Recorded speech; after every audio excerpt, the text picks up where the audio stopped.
No, he was playing the intro song.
Whoa, way to go, Tony Smith. There it is, the 99 Cent Show back and live on the internet.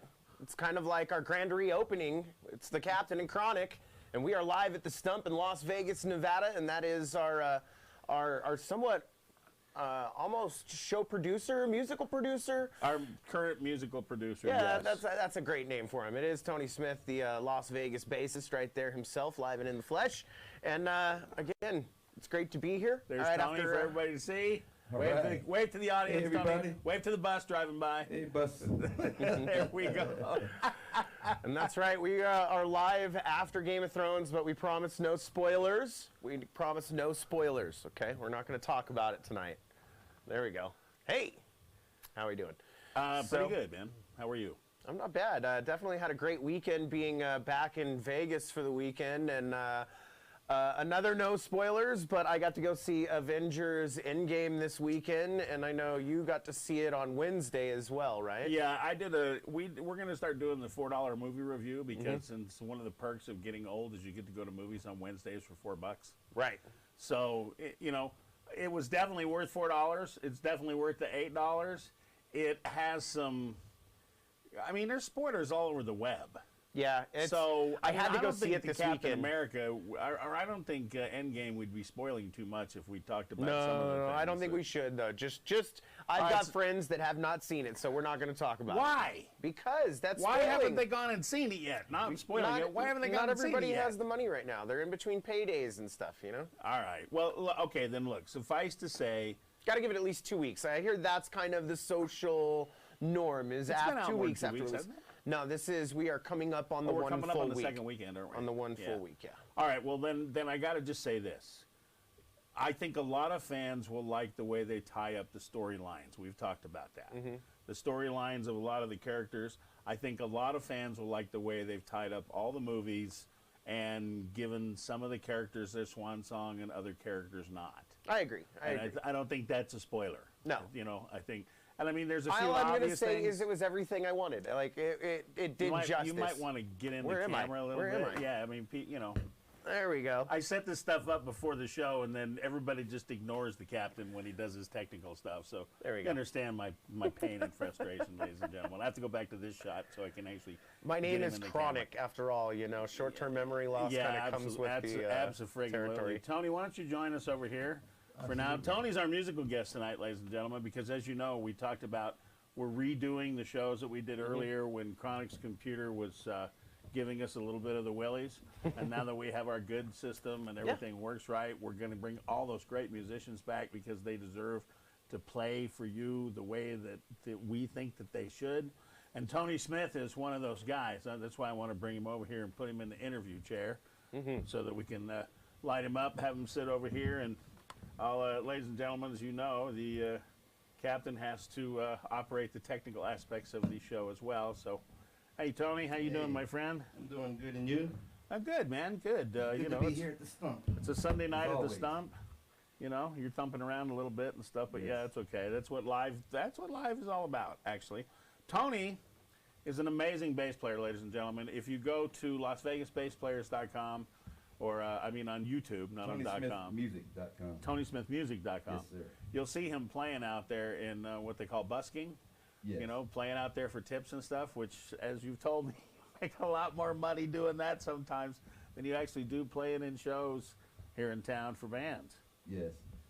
I do actually play other venues also. Yeah, don't they now? They don't recognize it on the Strip, but they do on Fremont Street, right? I mean, you can Yes, they do. technically you can do it on Fremont You Street, can technically do it, yes. but on the Strip, they On the Strip, yeah. They want to lock you up. really. Because the casinos virtually do not want you out there. So it's a... Now you think it's because you're tapping into their revenue? You know, Absolutely. really, You're taking away from their cabaret Police officer entertainment. told me verbatim that really. the reason why we do this is because they don't want you out here. And see, we talked about this before. Chronic's been living in Reno for a while, and I come from Reno. That's where I grew up and did radio and stuff up there. And they have taken a completely different attitude towards street musicians and stuff. They actually have places where they can go. They have a what's the festival that they have? Do you remember the music The festival? Reno Street Music Festival, or they have another one on the river. I think it's just That's another thing. the way they August is the developed Reno river. and Arts and Music Festival kind of month. So throughout that month, they have like a blues festival. They have reggae on the river, not reggae on the river. They have, I think, reggae downtown. They have a different small reggae festival, and they have a whole bunch of live music stuff up in Reno. So, and I'm being a horrible ambassador of Reno at this point, having been in radio for the last 8 years, that I can't name one off the top of my head, but you totally put me on the spot. Not expecting that one. You spent a lot more time in radio up there than I did. I mean, I put a couple of stations on, well, one station in particular, 96 Rock, on the air with my partner, the Sarge. But my radio career kind of that was like my part-time career. I started at KLZZ up there and then kind of ended up in Sacramento and floating around. But I noticed that Reno it's almost like Austin in a way up there. They've got all these little bars and restaurants now that hold, 60, 70 people, and they'll have a small group playing up there. You'd be in heaven up there. I mean, they don't pay much, though. That's the big problem. But they have tons of live music. I mean, I know Max Volume, one of our radio associates up there. He plays, his son plays, and the last couple times I've been up there, another compatriot of ours, Steve Funk, has taken us out to a couple of these little bars, and a lot of them are old houses that have been converted into. Oh, you're talking about the picnic patio. I will definitely give them a shameless plug, because that is probably one of the coolest little spots. Is that the one with all the barbecues out in front? Yeah. In the driveway. Its whole thing is that you can bring your own This is food so and barbecue in a social area. They've got drinks and a liquor license there, so that you can order drinks at the bar and bring your own food. And they always have live music there. Big shout out to Spike and everybody that does the Loud as Folk. I do know that music festival as well. Loud as Folk is all about like folk music and acoustic singer-songwriter combinations. So the Picnic Patio does a lot of that kind of stuff in the downtown area. And then you've got lots of just tiny little bars around there that are popping up on the new. Big shout out to Steve Towell. He does Our Bar, he does The Rack, he does, I can't remember his sports one. And then he just took over the one up on 9th and Virginia, right at the base of the university, and that one's called The Union. Okay. So he's doing a lot of great things as far as taking some of these properties that used to be kind of 24-hour dive bars, giving them a facelift and running them properly. And it seems to be like downtown is a lot more fun to go out, Right. I mean, it's kind of like, if you look at Fremont Street, for example, not where the Fremont Street Experience is, but farther on down, the little houses in the back neighborhoods, the block over and stuff? Right. Imagine if all that stuff had been turned into somehow half commercial, half residential, and people have gone in and either turned them into like boutique housing or boutique restaurants.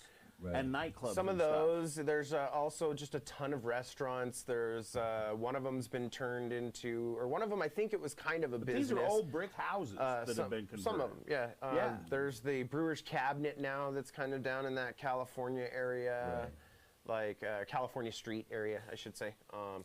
But I don't know, like a lot of my, friends that are living out there are really feeling the squeeze of the housing and the prices that are skyrocketing because of Tesla and because of places like AT&T and Switch that are bringing in these people that have like 1-bedroom shacks in Silicon Valley that they sell for $1 million, and then they come out and buy like 2 houses in Reno, that are totally just driving the market prices up. So it's really driving a lot of the locals that have worked service industry jobs for years that have survived, just kind of doing a lot like the busking type thing where we're out working for tips. And, when I wasn't working in radio and when I wasn't DJing in nightclubs and strip clubs, I was bartending. So I bartended at Applebee's. I bartended at a couple different little bars around downtown. And, you feel the grind of finding your followers, finding your niche, and really like trying to maintain your customers. And it's becoming harder and harder for those people to survive on the current economy because the people that are normally their regulars are struggling to just handle the rent increases, the prices in gas.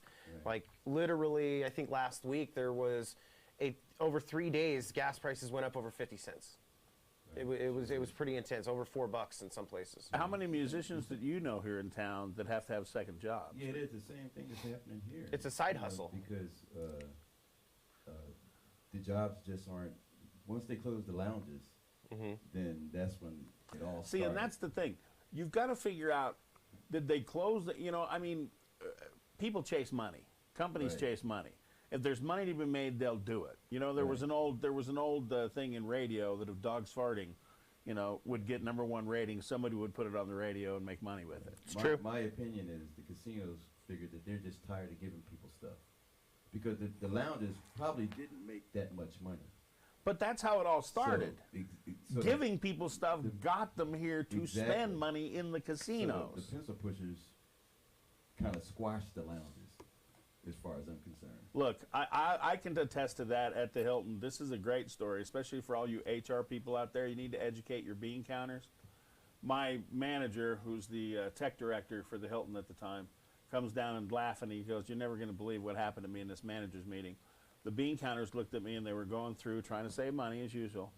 And they looked at him and said, "What is this tech services department? What did they do? Do we need those guys? Can we just get rid of this whole department?" Well, if you know anything about technical services in a hotel, it's the guy who fixes your TV, the TV in the casino, all the audio, all the microphones, all the stereo equipment, everything in the whole place. This guy works on. So Tony looked at the bean counter and he just calmly just said, "Oh, well, yeah, I guess we need that," and just moved on. My point was, not only do they not know what's going on in these huge hotels because the companies are so big, but they don't even relate to what needs to be done to make them operate. And that's the thing, like these lounges. I mean, I lived under 10 years of running the Shimmer down at the Hilton during the changes when it was Colony Capital, and then the bank at the Goldman Sachs ended up owning it because they took it back from them, and then Westgate bought it. Right. In that whole 10 years, I think there was maybe about 2 that I wasn't under threat of the room being closed and us being laid off. Constantly. There was constantly a rumor, oh yeah, they're going to get rid of the Shimmer. Oh yeah, if that doesn't make any money, they're going to do this, they're going to do that. And it's just, you live under this cloud. And, I heard from people back in the day that lived down here, because I grew up in Reno. Right. So, and I grew up outside the casino community. My dad was an optician, made glasses and stuff. So I wasn't really involved in the casino community like a lot of my friends were. And I heard stories of people working down here, back in the day, where say what you will about the people who owned the hotels before the corporations, but the people who worked there were happy as hell, man. I mean, you worked there, Well, I came in at the tail end of all of that, so I didn't experience the real good times. But when I came in, I think the whole idea of lounges was probably at a slow decline. I mean, they used to have budgets where they got equipment every year.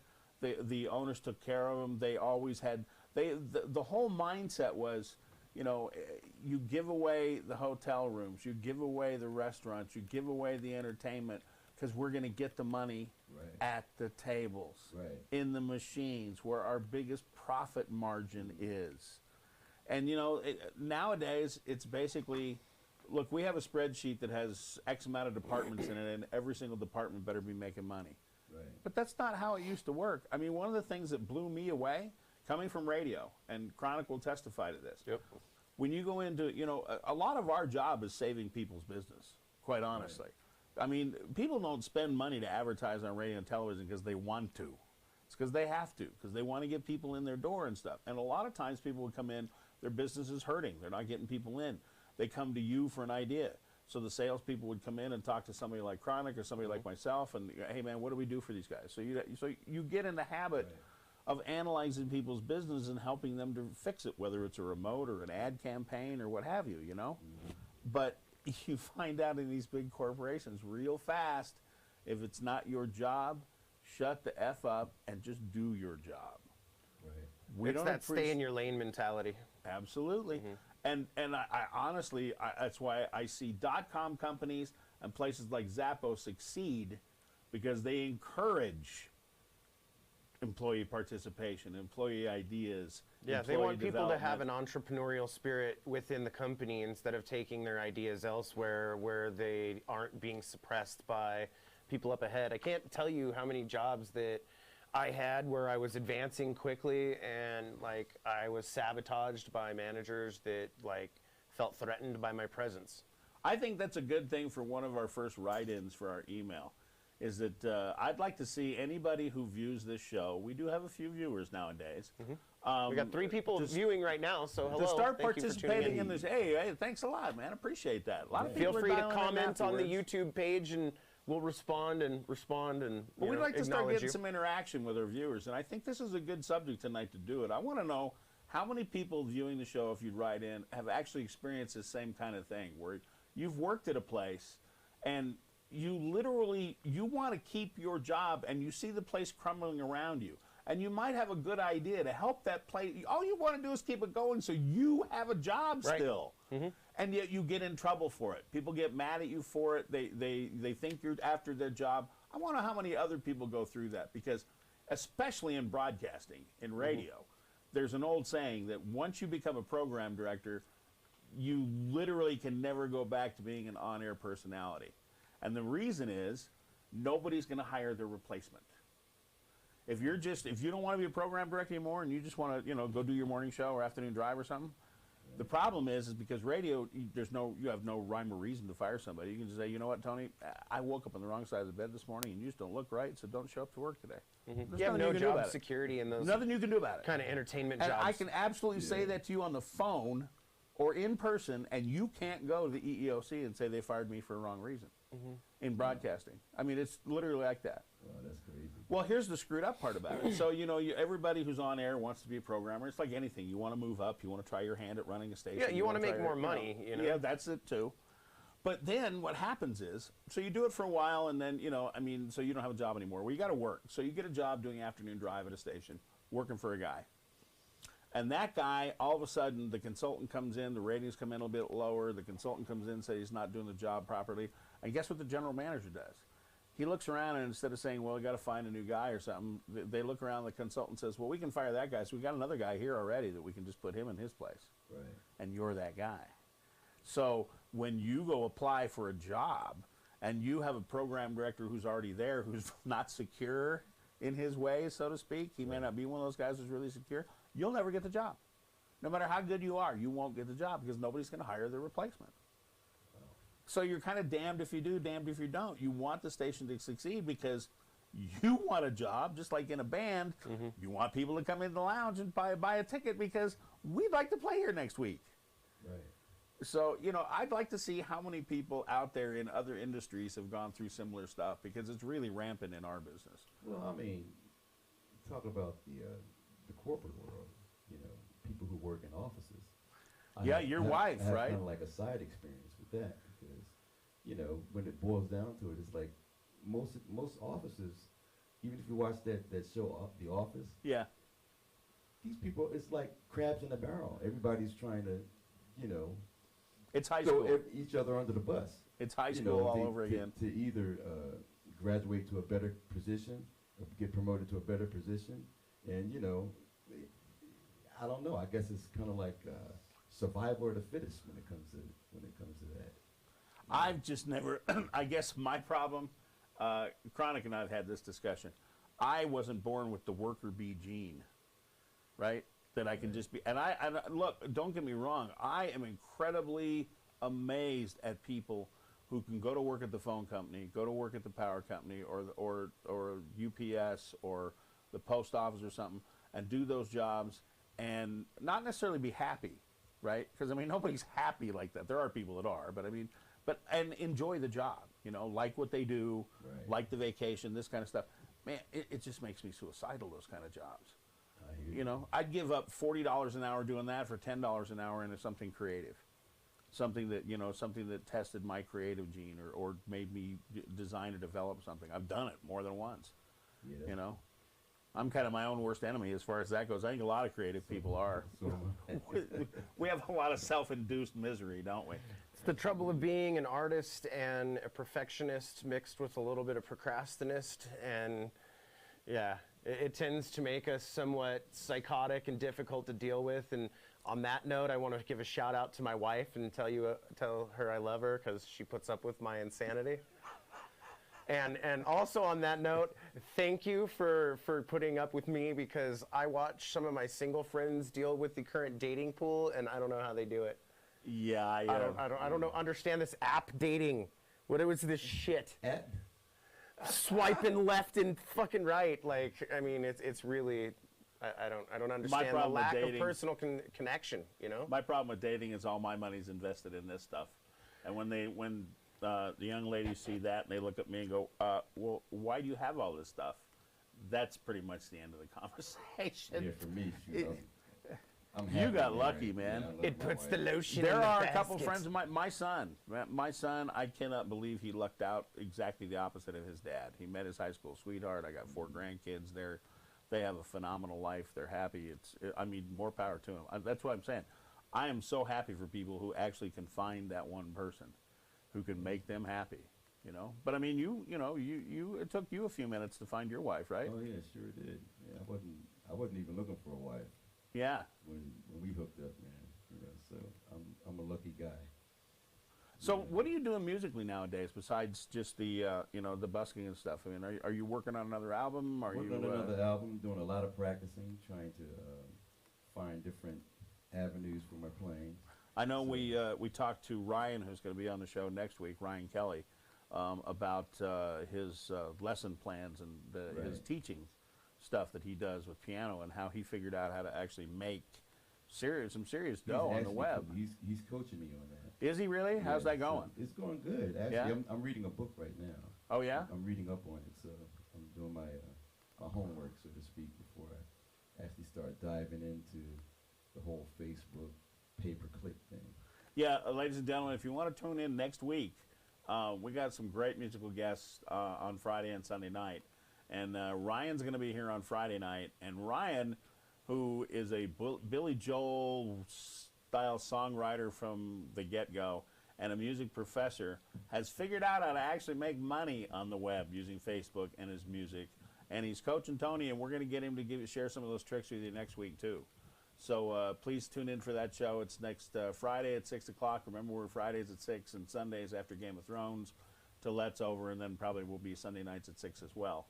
So, well, we droned on for a while. You brought a couple of songs tonight since it's your night to play. So, Tis. you know. Yeah, it sure is my night to play. Yeah, it is your night to play, man. We set it aside just for you because he was one of the first on the show, and you know, we took those shows down because they just weren't technically what we really wanted. There was them an to be. audio sync issue. Yeah, well, you know, and the fact that it just didn't sound right. His was a little distorted and stuff, and you know, it's like growing pains of anything. But Well, tonight I'm going to play some impromptu things, mainly because I have to admit my tracks aren't working correctly. So I'm going to be creative, but I just want everybody to know that at a later date, which I'll definitely tell everybody over the internet and social media about my band. We'll be probably bringing my band in sometime soon. Well, you play with other people besides just your band too. Yes. Like Gold Top, you're going to bring him back. Yes, I'm gonna You have play to. with him. Yes, Gold Top would be back. You know what I'd be interested in seeing tonight, man, if you would, is maybe show us a little bit of some of the stuff that you do on the Strip that attracts people so much. Okay. You know, I mean, that would be a good thing because, as you may not know, folks, like we were talking earlier, you know, Tony's part of this music scene that, you know, we go out, you know, to all over the world thanks to the web. So, in your hometown or wherever you are, I'm sure you've got street musicians playing at all different areas. Well, Vegas is kind of a unique place. Like Tony said, there's one place you can go, Fremont Street, we can actually do it. But the Strip, where all the money is where they don't want you to do it. But this is just a sample of the kind of talent that is available to see in Las Vegas when you come. So you should make it part of your Vegas experience to seek out some of the street musicians and some of the local talent because you're going to be blown away. So why don't you, yes, why don't you step up to the stage and let's see what we got going on. Ladies and gentlemen, without further ado, our friend and yours, Tony Smith.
it is.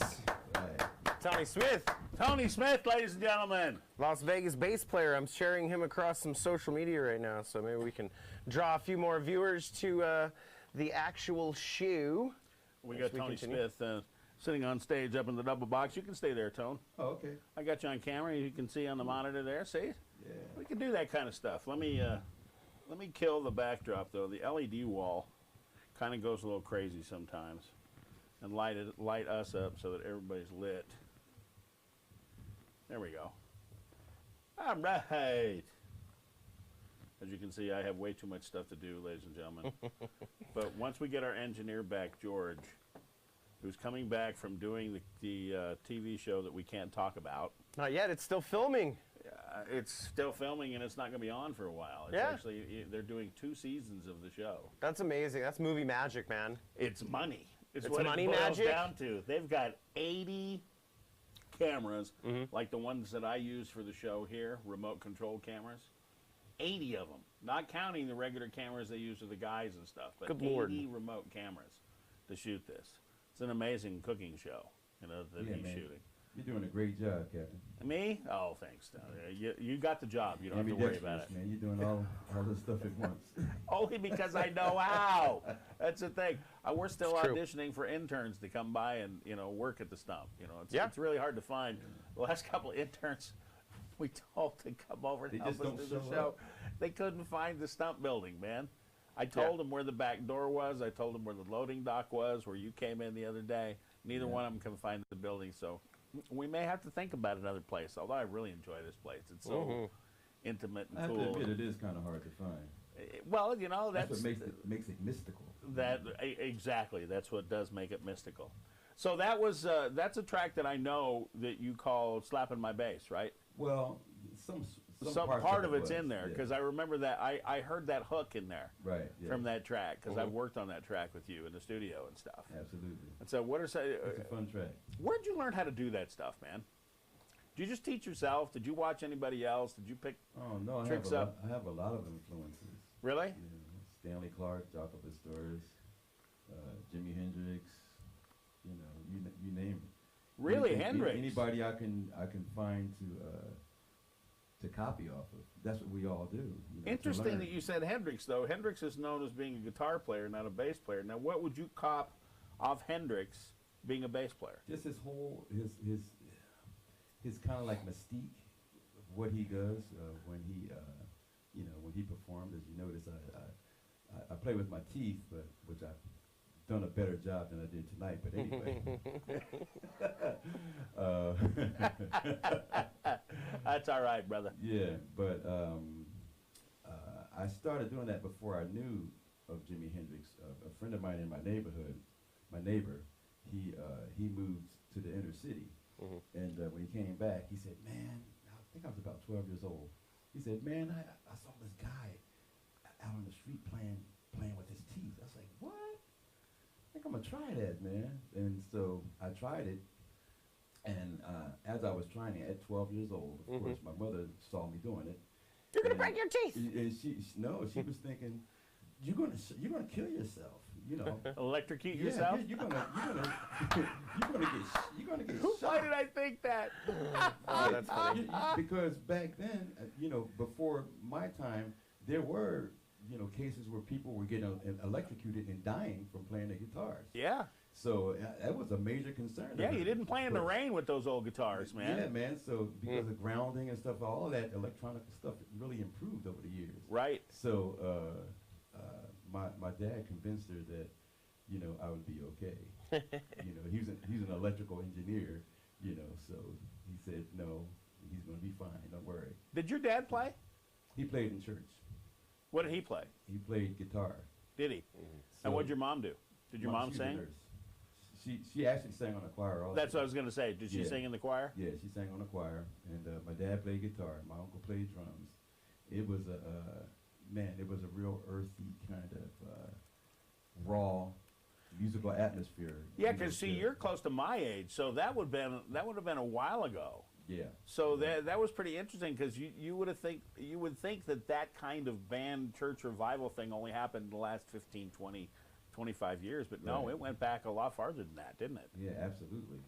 So a lot of my technique, which is called the claw, that most of my bass player friends know me Yeah, I know. by is that technique. Is the thumb part I got from my dad from watching him play. He uses thumb as up and down stroke on guitar. So he was one of those blues players that played with his thumb like that. Yeah, he just played in church. He didn't actually play any blues. Oh, really? He played mostly gospel, all gospel music. Gotcha. But being a kid, you know, you're trying to learn, so I just learned from watching him. So I thought that was the normal way to play, was to play with your thumb, play the bass. As soon after that, my dad was like, "You want to take lessons?" I said, "Sure." So he took me to the one of the local music stores to take lessons, and the bass teacher told me, "No, you play bass like this with your two fingers, pizzicato." And after the first lesson, my dad said, "So how'd it go?" I said, "No, I don't think I want to take lessons off of him anymore." He's like, "Why?" I said, "Because he wants me to play like this, with my fingers like this, but I want to play like you, like this." So my dad was like, "Okay." So that's how pretty much my style developed. I saw, I was watching Hee Haw when I was a kid.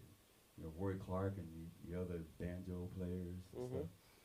And I was thinking, man, I could probably use that technique if I add this finger here, my second finger, maybe I can get a kind of sound like that maybe. So that's pretty much how it developed. Once I heard Stanley Clarke playing, I was trying to figure out how he did all of that fast stuff. I mean, how is he doing that, you know? And a friend of mine, good friend of mine, Derek Murdoch, send word out to him in prayers, because he's not doing real well right now. But when he moved into the neighborhood, just an instamatic friendship, because he played bass guitar. And so I ended up over his house, and he had some Stanley Clarke records. And so we sat there and listened and listened. I was like, man, how is he doing that? We didn't have the advantage of YouTube, you know, YouTube and that. exactly. So we had to figure it out. So I went home that night, man. I was determined. I was like, man, I'm gonna figure it. We knew but the notes he was playing in this particular song, but I think this song was called. But not that he was doing this. Yeah, the song was called "Silly Putty." Yeah, that's the song that I figured out. I actually went home that night and 2 o'clock in the morning, man, on the school night, man. I called my buddy. I said, "Doc, I got it, man. I got it." He said, "Man, you got it?" I said, "Man, I got it." So the next day after school, I went over to his house. He's like, "Man, that's it." Like, yeah, that's how he's doing it. He's crossing the strings with all that speed. And so that's where my basic style, how it developed between the Hee Haw show. And Shout out Clarke. to Hee Haw. I this gotta remember be- Hee Haw growing up. Probably one of the most interesting origin stories I've heard from a self-taught artist in quite a while. I'm not all the way self-taught. I consider a self-taught person is somebody that You don't have to be savant-like to sit down and just naturally get Right. it. But I mean, the fact that you put in the time and the effort to, you know, watch other people and start to figure that out. To me, that's like you taught yourself because you put in the work. Right. You didn't yeah. technically go to lessons and have somebody go, do it like this. Okay. Right. Do it like this. Okay. I Do it think like just this, the opposite. you know? I think that's the whole self-taught thing to me, is the fact that he went to a teacher. The teacher showed him the correct way. He went back to his dad and said, "Look, I already know how to play. I just don't want to play the way this guy plays." And your Right. dad encouraged you to play your own way. Now, you know, a savant can do that at, you know, 2, 3 years old is what they call them. But, Yeah. you know, still, you know, you can be, you know, what they call a quote-unquote musical genius, which I would argue that you are in that vein, because only because of this regard. Because you literally took those different things and turned them into your own unique style.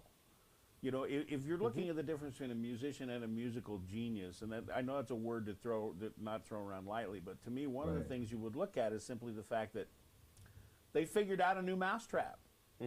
You know what I mean? They figured out a different way to make the mousetrap. That's they the improve paradigm on it. shifts that have always compelled music in a new direction have been somebody doing essentially what you've done, and that's like taking something that you liked and mixing it with something else that you like and turning it into something new and your own.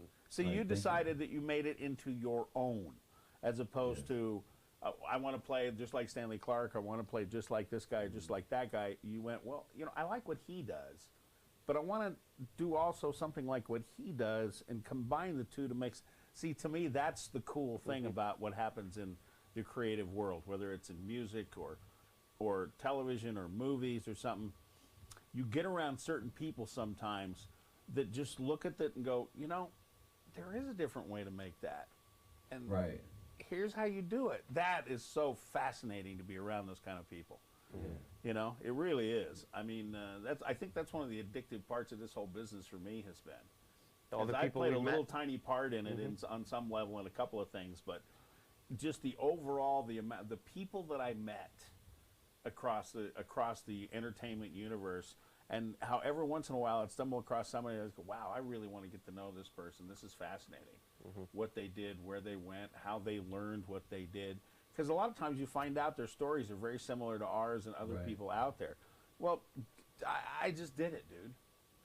Those are the ones that really fascinate me the most, is they look at themselves and go, yeah, okay, fine. So I did. I mean, yeah, I can do that. But they don't look at themselves as a quote-unquote genius in whatever they do. There's a know? modesty that comes with it. It's an honest modesty. It's not a fake one. Do you know why that is? The reason why is because the more you learn, you know, the more you learn you don't know. Yeah, Because absolutely. If you're a musician, you know, you can always keep recreating yourself, because it's like the understanding of numbers. You can never play all the patterns there is to play in a C major scale or a D major scale or a D minor. It's impossible. It's near infinite. Yeah, it's infinite. You can't. So if you're a person who thinks that you're this genius and you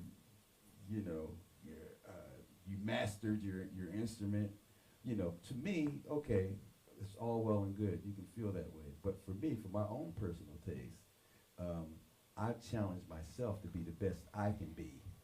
You know, and I've just moved on to the next thing. Once I've mastered what I want to master on the instrument, I move on. You know, I don't think I'll ever master this instrument. I know that feeling. That's just my own take on it. But isn't that the beauty of it too? Is it something that, you know, you can put a lifetime of joy into and you're never going to get tired of it? The beauty comes because, you know, you don't have to play the same thing over and over. You can constantly keep, like I said before, you can constantly keep recreating yourself. See, I look at that. Back in the day, I knew a guy that played with Brad Gillis when Night Ranger broke up, and Brad formed this thing called Moon Ranger. Gary Moon was the bass player. Gary was a phenomenal rock bass player, right? And his brother had a gig in Monterey playing at the Clarion 5 nights a week, right? Okay. Now, he lived in a hotel room at the Clarion, made $700 a week in 1980s money, and a beautiful view of the ocean. Now, and I used to tell my friends, you know, there really are two different kinds of people who play an instrument. There are artists like yourself and like Gary was, and then there are musicians. Right. And I think a lot of people outside of our business don't understand the difference between the two. To me, a musician is a guy who plays in a show band, who goes down 6 nights a week and plays horns at Harrah's and the old, you know, in one of those big shows, or does like the Clarion gig and is really happy playing other people's stuff. Okay. Right. And playing 5 nights a week because he loves playing his instrument. Right. And then there's the artist who, they don't want to play somebody else's stuff. Right. They don't want to play cover tunes over and over again for a couple $100 a night. Right. They want to write their own material. They want to do, whether they become a huge success or not, they have a drive to be something other than just somebody who covers. And the funny thing is, I used to tell people, there's no shame in either one. They're both extremely talented and they're both happy. You just have to understand they are two different things. It sure is. I know so many musicians who love going out 5 nights a week and will play the blues every night or play Right. those cover band tunes every night Right. because they don't want to work in an office. Right, exactly. They if they make their $500 or $1,000 a week or whatever they make, they're perfectly happy doing that because they're not working at Jack in the Box or Home Depot or you know or Walmart or something like that. Right. But then there's guys like, you know, like you and other guys who, well, yeah, I don't want to do that either, but yeah, I don't want to play, you know, Beatles or Stones songs for, you know, for drunken people, you know, on a I've Friday and watched Saturday night to have so them party. many amazing artists when I was working in a casino bar downtown, that they had these touring themed cover bands, and I watched so many amazing artists like just in the grind of touring, but not with the love that comes with being able to play your own music. And to me, there's nothing almost more heartbreaking than seeing such talented individuals that have just, you know, they're doing what they love because they're playing music, but you see that it's, you know, it's not the joy of their music, it's the grind of the work. I'm sure you know folks like that here in Yeah, town. oh, absolutely. I was the same way, man. You know, I mean, you go and you do your gig. You know, you have a six night a week gig, and you know you're preparing for that gig pretty much all day. You know, some people have a ritual that they go by. They get up and they do this, they do that. You know, Get warmed just to up in get certain set. ways. We're not even talking about the ready. band leader, Right. which you were in some of those bands. Yeah, I was a music. You had to director. then you Yeah. had to So- operate the business side of things before Right. you could even get into musician mindset. Yeah, absolutely. So where I can understand being there between a rock and a hard place. You know, in your mind, you wanna create music. You know, that's what we all started. You know, most of us started playing by learning other people's music to learn how to do it. Sure. But then there's guys, like you said, there's a separation where there's guys who learn other people's music, but they want to write their own music also. I'm one of those guys who wanted to write his own music and you know, continue to play in the band. So I can understand the grind of going to a six night a week gig and trying to be creative at the same time. You were in some of Because- the biggest bands in town here back in the day, right? When you were playing with what's her face? I played with a lot of. Wonderful promotion there. My first gig here was What's her Tony name? Tillman. Where you were? No, I'm sorry. Well, he played here long before I got here. Right. Then I played with Santa Fe. Right. I was in that band for probably the longest. I think about 4 or 5 years. Yeah, for people who don't know Yeah. Santa Fe in Las Vegas, it's And the like Fat the City Horns. yeah. They're awesome bands. So it's if you like the come to town, premier. Yeah, Yeah. they're still playing Look one them night a up and week, go, right? Go see them. Yeah, but one night a week. Where are they playing now? Do you know? Are they at the Palms again, or are they Yeah. out at South Point? I don't want. You can look them up. Santa Fe. You go online. Give them a Fat City Horns, selfless plug and you because can they are find out amazing. where they're playing and the times that they're playing. Yeah, they are truly amazing. There are a lot of players like you from all over the city that get together one night a week. Right. Santa and Fe play. and the Fat City Horns. Yeah, Fat City Horns, they're amazing. Yeah. Anyway, I'm sorry I interrupted. Shout out to them. But that's okay. Yeah, I love those guys. Looks- Awesome band. Let's see. Didn't you play with was it Diane Diaz? Is yeah, that the I played. I was with Diane Diaz. I didn't play in her band. They'll be at the but, Bootlegger I was Bistro the tomorrow musical for a director good for shout out band though. called Replay. We played at the Mirage for a while. But what I wanted to say was, you know, the grind of, Right. you know, being creative and working. You know, when you're working 6 nights a week, you know, you're getting up for the gig. You know, you might have to learn a few songs for the gig, and then, you know, you're trying to be creative at the same time. It's tough to get home at 2:00 in the morning and start writing a song and being creative.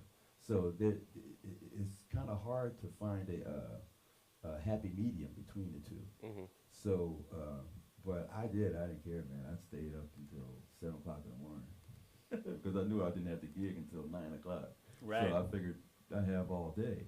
So for me, you know, that's the way I operated, and I still kind of operate the same way, but from playing like all the cover tunes all over the years, you know, keeping up with the top 40. I'm actually really enjoying playing the blues these days, you know, because it's different for me. Gold Top looks like he'd be fun to play with. Yeah, everybody likes him, man. I like Yeah. Gold Top too, man. That's my buddy. We're gonna have him on the show again, and I want to actually do a full, you know, one of our new concert videos we've talked about doing. We talked about doing one with you. I really want to do one with Gold Top too, and Ryan and a couple of the guys that we've had on, because I think our audience would just dig the shit out of those guys. Yeah, there's a plethora of excellent musicians who like wow, myself. there's a $20 word, plethora. Who, I like that word. Who like It's Greek. who like my, you know, musicians who like myself are creative. Yeah.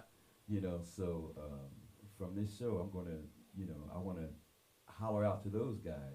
Yeah. You know, this is a great spotlight for us as musicians and artists to come to the Stump and perform in a relaxed atmosphere and promote your music.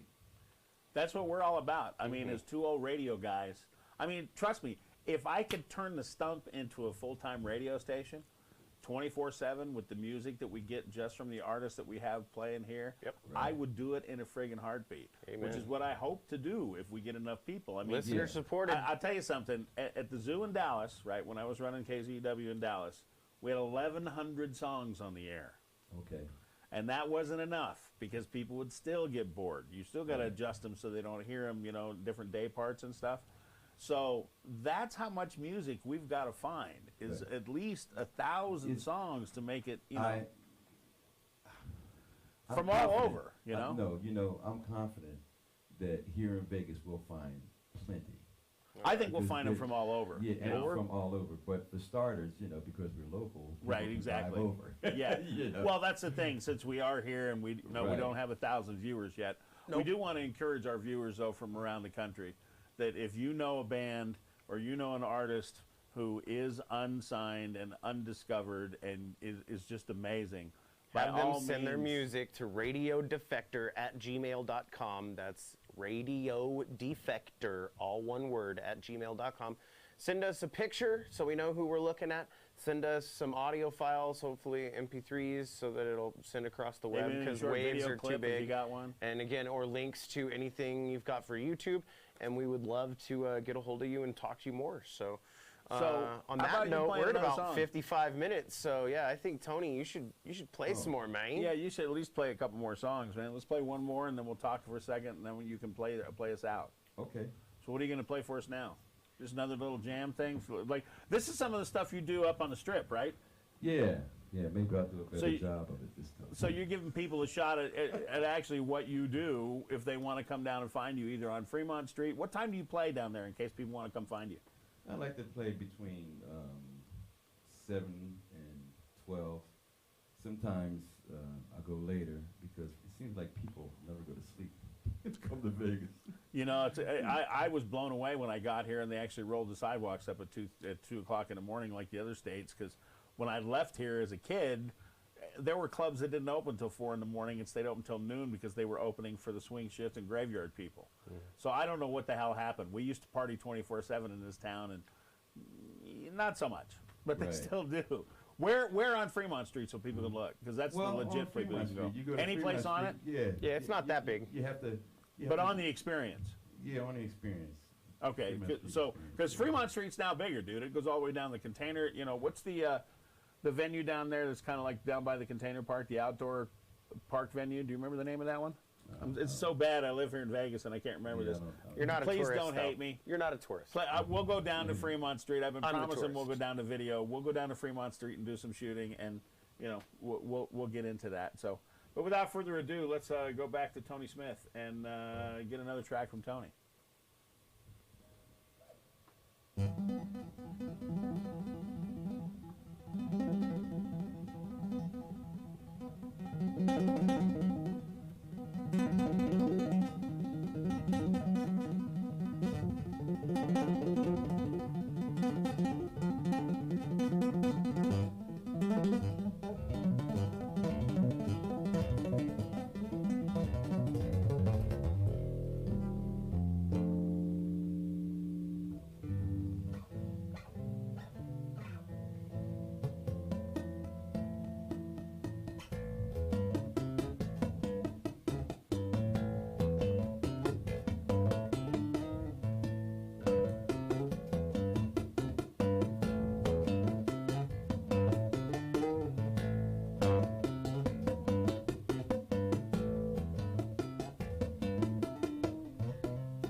Tony Smith, ladies and Ladies and gentlemen. gentlemen, Tony friggin' Thank Smith. Good Lord, sir. Damn, dude. What'd you do to that bass right. guitar? That's incredible, man. I mean, I watch you play, and as an aspiring bass player, I just look and say, yeah, I can never do that.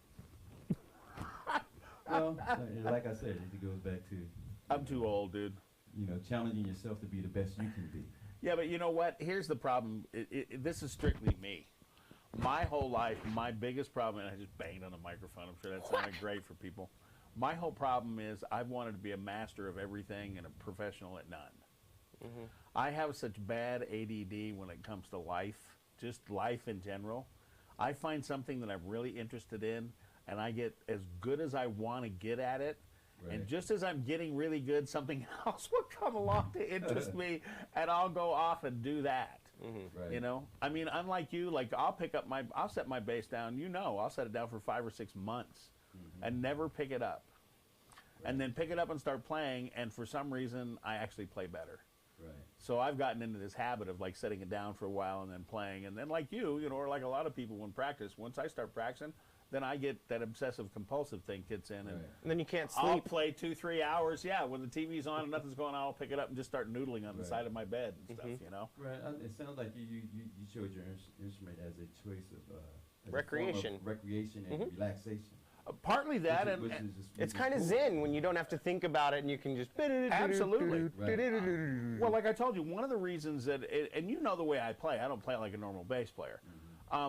One of the main reasons I learned how to play, like I said in an earlier show, was the fact that producing bands and working in the studio, I got frustrated not being able to show them, these brand, because I dealt with a lot of up and coming bands that, Right.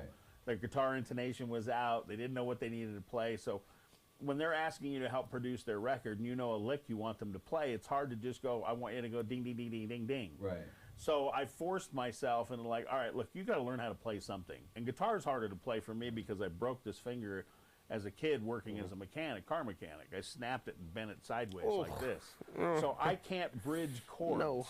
So that took me out of the guitar. I can't bend it flat. I can only bend it like that. Wow. So I can't actually play guitar other than just single notes, Okay. But the bass was something else because my fingers are still strong, so I could figure out how to play that. Right. So that's why I picked it up, was to be able to show people, no, these are the notes I want you to play, or this, because I could always hear it. I just had to get it out of my hands, Okay. And by quitting accordion like I did all those years ago, I should have picked up piano because I really did like playing, but I just never did. I like playing right-handed. I was can about play to pretty say, the good. one-handed keying is still kind of got to be in your Yeah, head I a can little still bit. play and program pretty good right-handed. It's the left hand I never, as accordions, you're playing chords, you're playing buttons. So I never really got the hang of playing, the coordination of playing both hands at the same time. But it's weird, though. I have the coordination to do it this way, but I don't have the coordination to do it this way. There's a musician that played in the Silver Legacy, and they also, I think they're called the Las Vegas Road Show, is the name of the cover band, right? And it's a husband and wife duo. He sings and plays guitar, and then she will sing, play the keys with their right hand as the bass, playing the bass essentially as the keys, and then playing a trumpet with their left. It's the most amazing thing I've ever seen, and she is so on tone with that trumpet and her singing, and it's just, it's an amazing thing to behold. Yeah, I've known some musicians like that. That's pretty awesome. Yeah. Tony gets around that by having electronics built into his bass and Right. pedals, so he can do that. He Yeah. can do the same kind of a thing. There you go. Yeah. All right, well, we've talked and had a great time and had Tony on the show. It was another pretty good show tonight. Yeah, we Hopefully got 4 people enjoyed it. watching, so while we got you tuned in, remember to go to radiodefectors.com. You can check out some of the Captain's old cooking show, Man, I Can Cook That. You can also start to see our blog as we are getting things going. And we are very, very close to getting the rebirth of my cannabis show, which was kind of how the Captain and I originally met. We wanted to do a cannabis show kind of in this format at first. And we decided to kind of start doing more than one show. So this was the best way to get started. And if you guys want to help us continue to grow and continue to build, unlike most podcasts, I don't want to bore you with advertisements. I want to show you amazing companies and show you some of their products. But if you want to help us grow, you can always donate by going to PayPal. Radiodefector@gmail is how you can donate to us. And I mean, anything from 99 cents, which is the whole point of the 99 Cent Show, to as much as you would like to see us grow. So with that being said, I am Chronic. And I'm the Captain, and that's Tony Smith. TonySmithMusic.com. That's right. Play us out, my friend.